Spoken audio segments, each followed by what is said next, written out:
What's up, YouTube? My name is Bill. This is KO Bets. I'm in a new place, so the quality of the show for the foreseeable future is going to be different. I'm just on my laptop here. Don't quite have my computer set up, so there's no intro, no music, no headphones, no microphone. We're just going like Brandon Royval style. Raw dog. Let's see. I've never used this before. This is just the I'm on YouTube. This is just the in studio shit. Okay. So I can't really can I share my screen from here? Can I do any of that?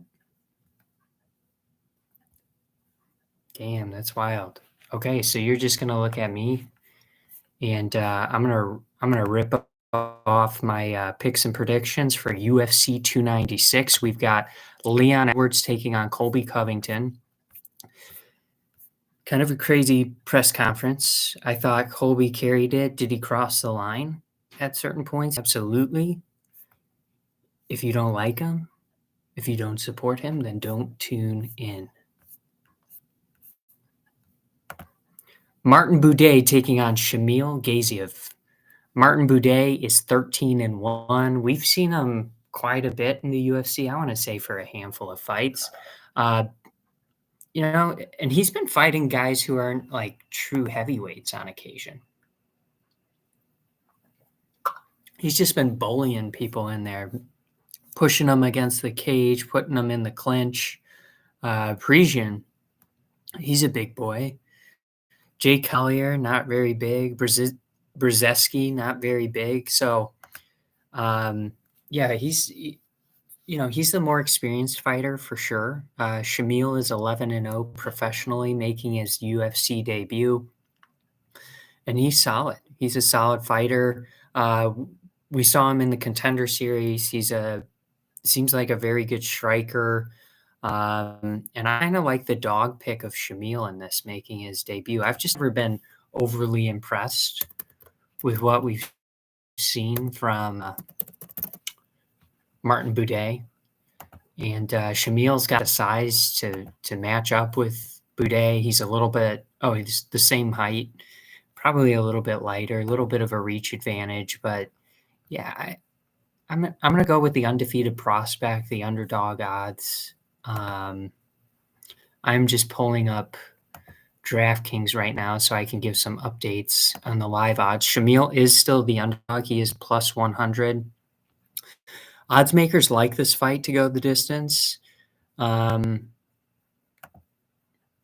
think that's an interesting one. They also like the Shamil. Got to roll with the decision, I think. But I think Shamil gets it done, and I think he could get it done inside the distance.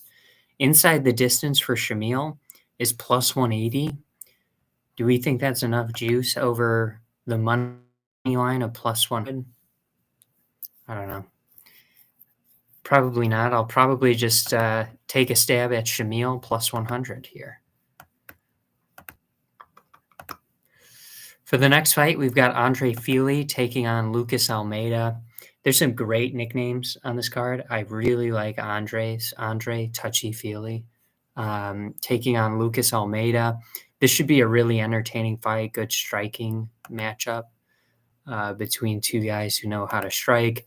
Personally, I think Andre Fili is the more well-rounded fighter. I think he's the better striker. I like his kicks. I like his when he's putting together combinations. I think he's difficult to fight on the feet. He's just a really, really good fighter.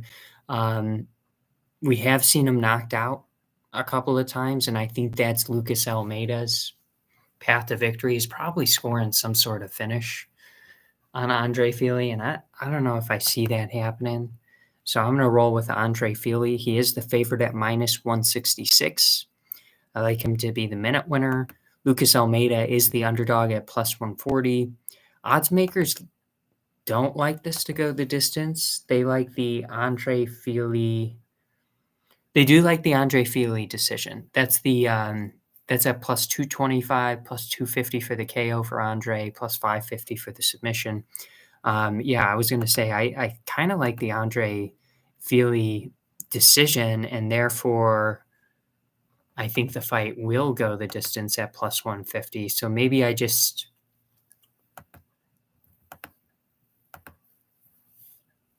I'm doing a combination of hmm. Yeah, and then Lucas Almeida plus 275 for the knockout. So Vegas agrees if he's gonna win, it's gonna be he's gonna find the chin of Andre Fili. The last fight of the early prelims, Tagir Ulanbekov taking on Cody Durden. Tagir is a really, really solid fighter, just getting up there in age. I mean, he's good. He's a good striker. He's a good wrestler. But I think he's just kind of running into a buzzsaw this fight in Cody Durden. Cody Durden has shown much improved striking. He's always been a really, really solid grappler, and I think this is a tough fight for Tagir, and it's just a little bit of a changing of the guard. What happened to Randy Brown? Did his fight get canceled, or did it get moved up? That just I just thought of that. Damn. Yeah, so I'm gonna go with another dog pick and Cody Durden here. I think he's able to get it done. Um, Not sure if he's able to mount Tagir in this fight. Tagir is the favorite at minus 192. Cody Durden is the underdog at plus 160. I don't know if Cody Durden is able to melt him, but I do like this fight to go the distance. And so I guess I'm rolling with the Cody Durden decision just to out-grapple him, have more output on the feet, have the better gas tank in this fight. That's where I'm putting stock in Cody Durden. Casey and O'Neill taking on Ariane Lipski. Um, I think this is an interesting fight. I think Lipski is a really terrific striker. Um, and I think she's going to hold a striking advantage in this fight over Casey O'Neill. I think Casey O'Neill is going to hold a grappling advantage in this fight. So it just kind of depends stylistically what you think is going to play out here. We saw Ariana Lipski in her last fight. She had a good performance against Melissa Gatto, or not Melissa Gatto. Who's that? Oh, it is Melissa Gatto. She beat Melissa Gatto via split decision. I think I was mad about that, I remember. And beat JJ Aldrich via decision, was able to keep the fight standing in both cases. And I just think she's a really, really solid striker. So I'm going to roll with fight to remain standing. And therefore, I'm going with another underdog pick in Ariane Lipski in this fight. Probably a good no bet spot. If I'm being honest, but for a fight that could play out two entirely different ways, I think I'm going to roll with the underdog in Lipski. She is the plus 164 underdog. Casey O'Neill's the minus 198 favorite. Odds makers like this to go the distance at minus 190. They like the Casey O'Neill decision at plus 140. I'm going to roll with the Lipski decision at plus 250 is my official prediction. Cody Garbrandt taking on Brian Kelleher. I'm a big fan of Brian Kelleher. I think he's, he is just coming off of neck surgery, but I think, he's been in some pretty entertaining fights. He's not winning them, but Mario Bautista, Nurmagomedov, Umar, had the win versus Jimmy Kroom.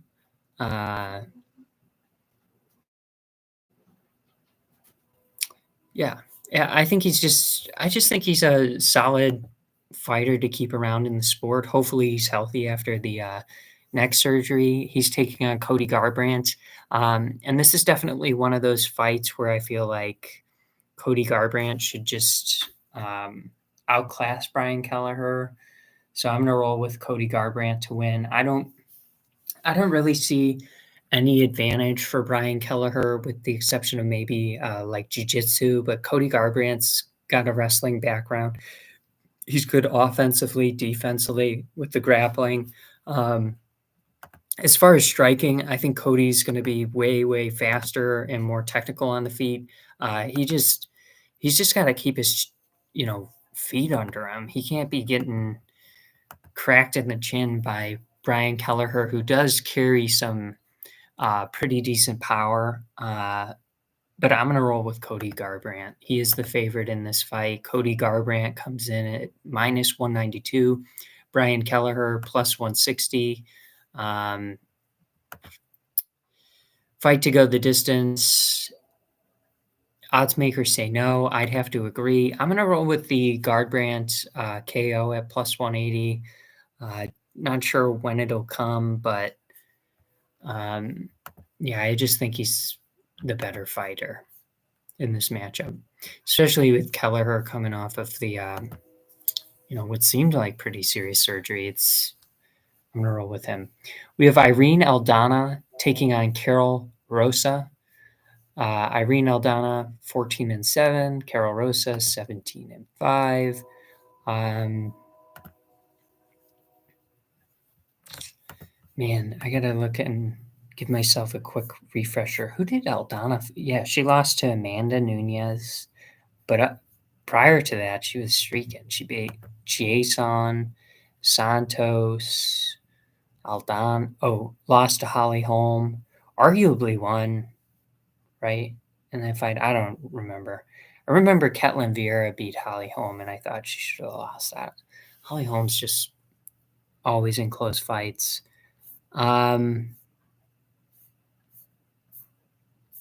So just lost to the GOAT. Carol Rosa, probably a grappling advantage in this fight. She just beat Santos via split decision. You can't do MMA math, but it's very interesting. Yeah, I got to roll with Irene Aldana. I think she's going to be the better striker. She's coming off obviously a much, much tougher opponent. So I'm going to roll with the favorite Irene Aldana at minus 180. Carol Rosa's the underdog, carries underdog odds at plus 150. Fight to go the distance, odds makers say yes. I'd have to agree. And I like the Irene Aldana decision at plus 120. Probably I'll just go money line if I'm betting money, though, in this fight. For the next fight, we've got Alonzo Menningfield taking on Dustin Jacoby. Alonzo Menningfield has that one-touch KO power, but I'm going to roll with who I think is going to be the minute winner in this fight, and that's Dustin Jacoby. He is the favorite, heavy favorite at minus 270. Alonzo plus 220. I think if you like Alonzo, just go with the knockout. The knockout's at plus 500. I really don't see a scenario where he outstrikes Jacoby or has output to keep up with him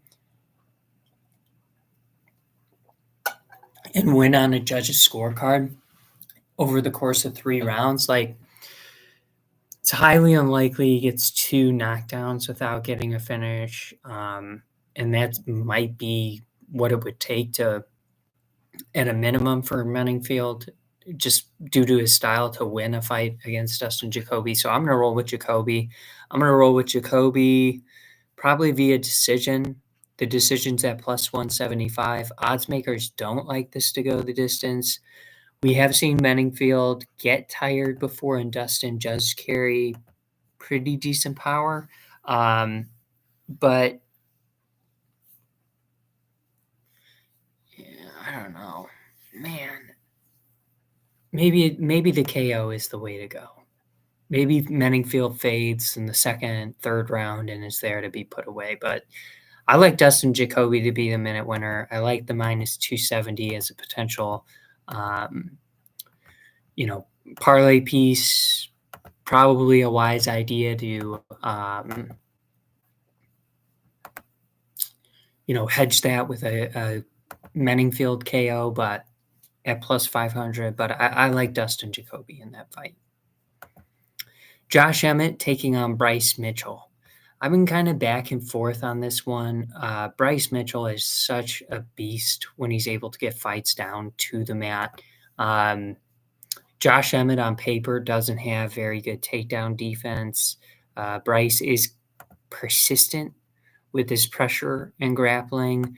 Man, I kind of I look at this though, and I kind of see. I know he's not Ilya Topuria, but I see Josh Emmett like a short, stocky, powerful striker who's probably going to be really tough to take down.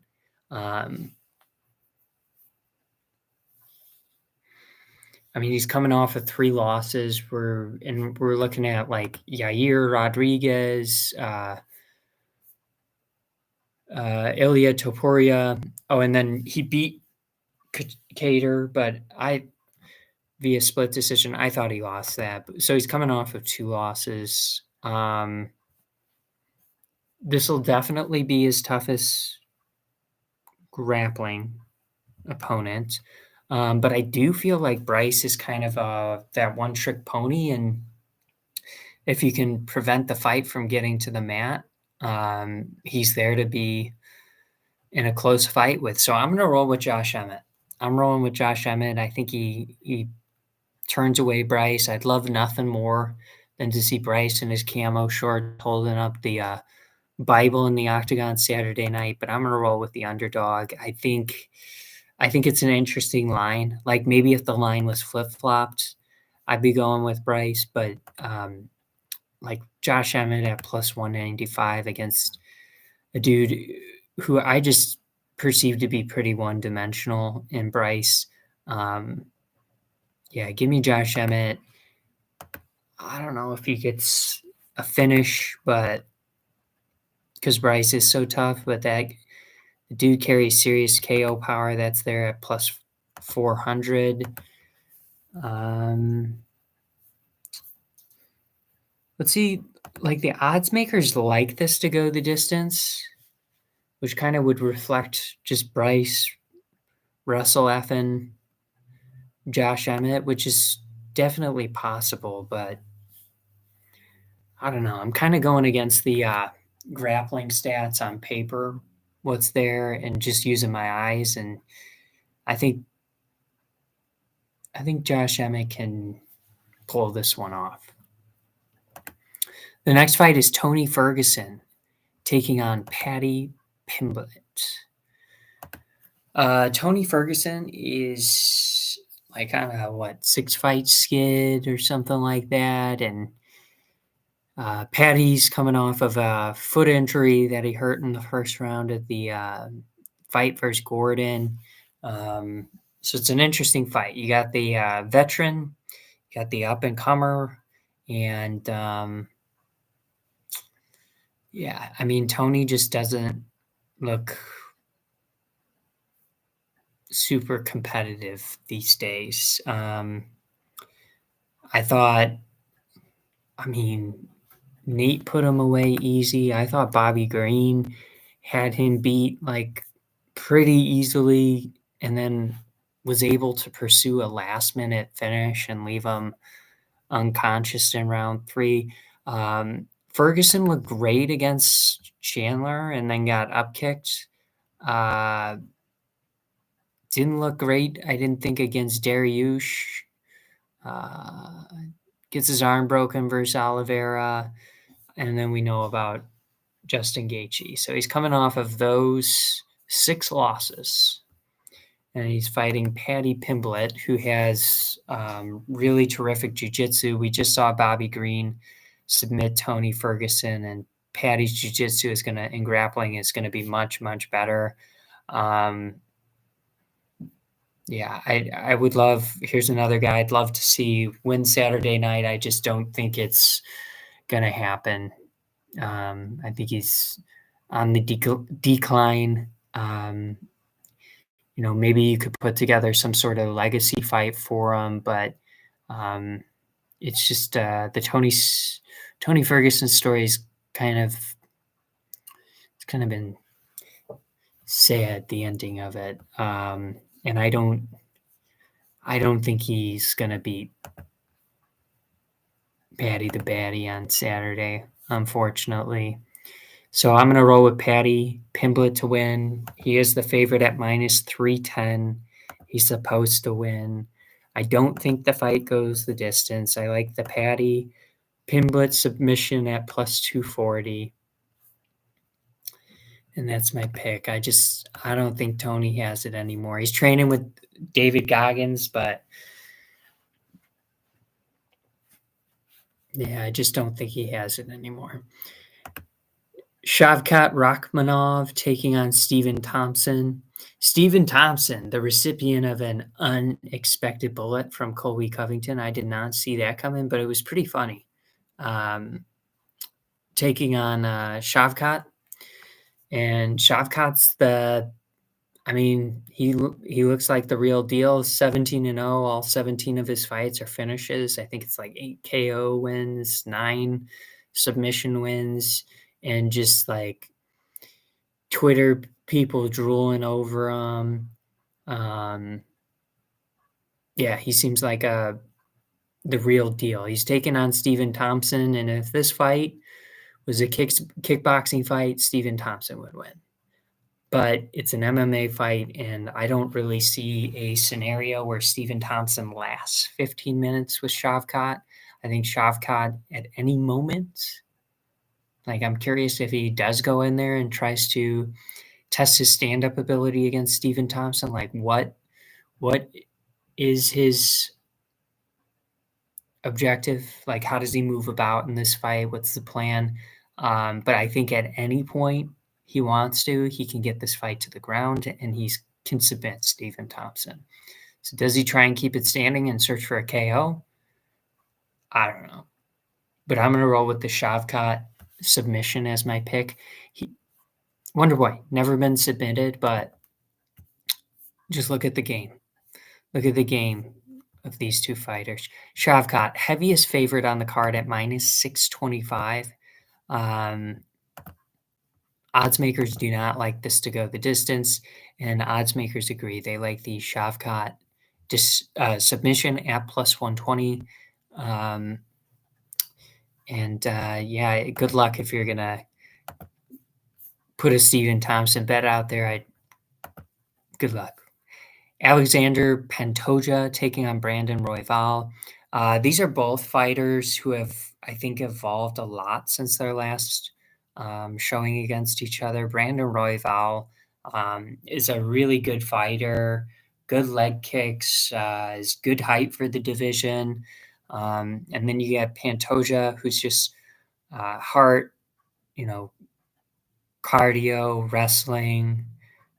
I mean, I said cardio. He does fatigue, but he's durable. He'll stay with the fight, still go for takedowns late in the match if the fight goes on. And I think both of these guys have exciting styles. So I think I don't think this one's going to go the distance. I don't think we're getting a 5-round co-main event. I think this one ends inside the distance. I think Pantoja might have submitted Brandon Royval in their first fight in round 2. And I think I could see Brandon Royval having some success in this fight, but I could also see Pantoja just going out there and trying to impose this, just be physically imposing, close the distance, push Royval against the fence, and just get an early submission win. Similar to what we saw, Jones versus Gane, or when Pantoja submitted Perez. But I am a fan of Brandon Royval. I think he is capable of beating Pantoja, but he needs to stretch the fight out a little bit, in my opinion, get it to the later rounds, hurt him with the leg kicks early. The leg kicks of Royval are so nasty. Him, his teammate Chris Gutierrez, they just wear these they there's something to that. You wear those, things around your ankles, and, I think your kicks are more effective. So, um, but yeah, I'm gonna roll with Pantoja to get it done, probably in the round 1 or 2. Odds makers do not like this to go the distance. I would have to agree. And I like the Pantoja submission at plus 120. The Royval KO at plus 300 is also out here. So you could, yeah, I mean, I don't think it's going the distance. I really don't. I do think Royval could win a decision, though, as well. If we see Pantoja going for takedowns and they're not super easy early, and then his gas tank gets drawn out, I could see Royval taking 3 rounds, 4 rounds. But I don't think that's gonna be how it plays out. I think Pantoja will take either 3 rounds or get that early finish. And then, yeah, there might be some sketchy moments where he's just gassed.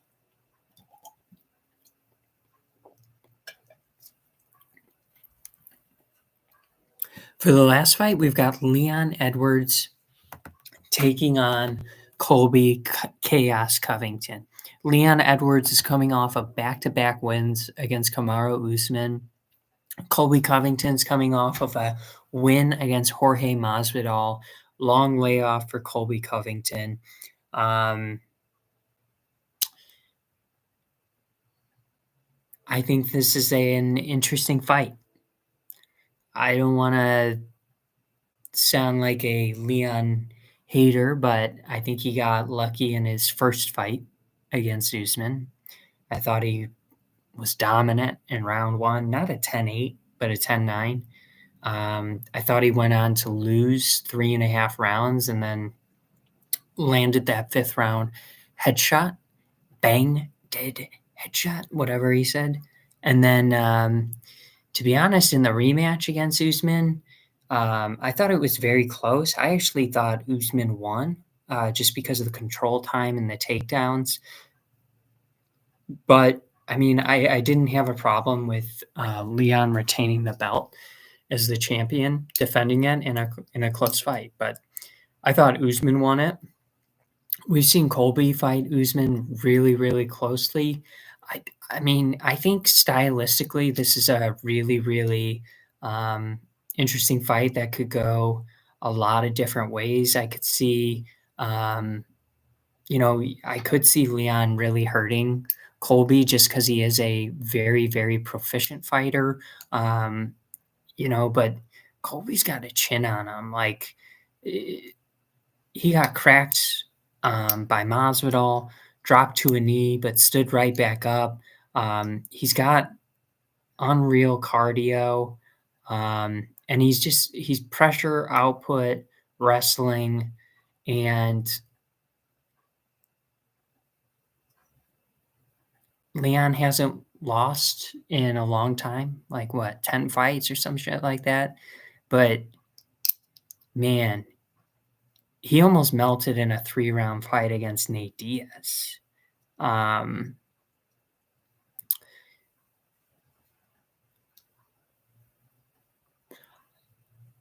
I'm not 100% confident in why Leon should be the favorite in this fight. Um, I mean, he's the bigger fighter. He did fairly well against Usman's grappling, so you can argue those 2 points, but man, I think this is just a tough fight, and the fact that Colby is the underdog just makes him so much more enticing to pick, from my perspective and to put money behind. He is the underdog at plus 130, and that is going to be my pick. Colby Covington to win. I'd say yeah, the fight's gonna start round 3. The fight's gonna start he's gonna do it he could do it inside the distance. I think it'll be 3, 4, 5, one of those rounds if it gets done inside the distance, and I'm kinda thinking round 4. I could see something like um, Colby submission in round 4, just something crazy. What is that? Would we be billionaires if we bet that? Plus 6,500. We could put holy shit, it's plus 6,500. So that means you're getting back $66 for every dollar you bet. Don't do it. But I mean, I could see Colby melting him. I really could. I could see him melting him. So I'm gonna roll with Colby Covington, underdog pick, and yeah, that's going to conclude my picks for UFC 296. I'm just going to check the schedule really quickly.